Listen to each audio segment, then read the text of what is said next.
I work as a special ed teacher. My student's condition is far worse than autism. I used to work with a weird kid named Trevor. His parents and teacher were convinced he was on the autism spectrum, possibly an Asperger's kid. I've worked with autists though, and I've been around savants. I could tell Trevor didn't have autism. I just never knew how bad it really was. I don't know what he had, but he acted different. Somehow he even felt different. It's hard to explain. Anyway, I worked in a special ed class with 10 kids, but most of our time was spent broken into even smaller groups. I had Trevor and 2 other kids, and I honestly think they gave me Trevor when I started because I was new, and they didn't want anything to do with him. He creeped me out at first, but eventually Trevor became my buddy. Little did I know this mistake would end up ruining my life forever. I had actual conversations with him even though the other teachers hadn't heard him say a single word before I was hired on. Trevor also used to have obedience problems, but once we developed a rapport, it seemed like I could get him to behave with the quickest of glances. He was a good little guy, even if he was really weird. A few months into working with him, Trevor decided he wanted to know all about me. Every day at recess, I would walk with him to a small oak tree he liked, and every day it was a new set of questions. Where was I born? How old was I? What did I want to be when I was a kid? He remembered each answer and built off of them the next day, asking in his innocent, inquisitive, almost feline way. And then the questions got downright bizarre. One day, Trevor asked if my arm still hurt from my car wreck. I've only ever been in one car wreck, a T-bone in high school. I dislocated my shoulder and totaled my car in that accident, and sometimes my shoulder still bothered me. I was pretty sure I hadn't mentioned it in class, but not certain, so I let it slide. The next day, again at his oak tree, Trevor asked me a question I knew for a fact I hadn't talked about in class. In fact, I had tried to not even think about the event for years. He said, "Why did Chris want to hurt you?" Chris was a boyfriend from college, a boyfriend, a stupid mistake, and a violent criminal. We met in a psych survey course. He was a year older than me and he looked really good in a tank top. Anyway, we went on a few dates before Chris suggested we watch a movie at his dorm room. I agreed, but Chris wanted to do more than watch TV. We made out a little, but then I stopped it before it went any further. Chris got really angry and I left. The next date went the same way. I figured it was typical horny guy hormones and he would calm down eventually. When he didn't, I broke up with him. That was when the trouble started. He started following me. One night I actually called campus police to request an escort back to my dorm. Chris picked the lock one night and left flowers and a long poem on my couch. When I didn't call him, he broke in again and confronted me.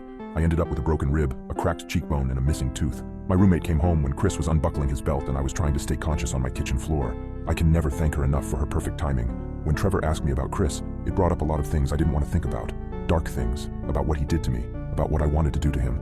"I don't know," I told Trevor. He held my hand and looked at me. Then he said, "Sometimes there are bad people. I'm happy you're okay," and ran off to play with another kid. Like I said, he was a weird kid, and he didn't have autism.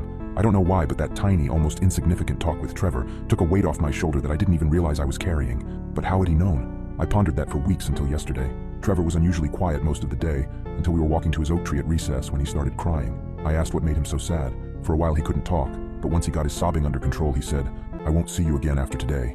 I freaked out. This kid knew things about me that my boyfriend doesn't know, that my parents don't know. What did he know about the next day? Another car wreck? Was Chris out of prison and looking for me? I stayed home today with my doors locked and didn't do any driving at all. At 2 p.m. I got a call from my school. There had been an accident. An old man had fallen asleep while driving and plowed through the field at recess time. Trevor was pulling leaves from his oak tree at the time. The car pinned him between the oak's trunk and the car's hood. He was dead before the paramedics arrived. As I sat at home, shaken by Trevor's ominous words and the tragic news of his accident, my mind raced with confusion and fear. It was as though a dark cloud had settled over me, and I couldn't escape the feeling that something truly sinister lurked beneath Trevor's strange demeanor. Hours passed, and my anxiety only grew stronger. I decided to confide in my boyfriend about the unsettling events involving Trevor, hoping he could offer some comfort or explanation. But when I began recounting the story, I noticed an eerie change in his expression. His eyes widened, and a cold sweat broke out on his forehead.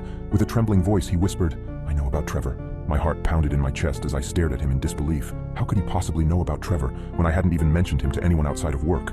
Before I could demand an explanation, my boyfriend continued, "You see, I used to work in a psychiatric facility, and Trevor was one of our patients. But he wasn't just any patient. He was something else entirely. He was the subject of a covert government experiment. The facility had been conducting a long-term study on the development of unconventional human abilities, aiming to harness these powers for undisclosed purposes." My boyfriend went on to explain that Trevor's unique talent wasn't supernatural, but the result of years of conditioning and manipulation. Trevor had been trained to read people's behaviors and predict their actions with remarkable accuracy. He could uncover their deepest secrets by observing subtle cues, a skill that had been honed to perfection through a series of unethical experiments. I was left in disbelief. I don't know who I can trust anymore.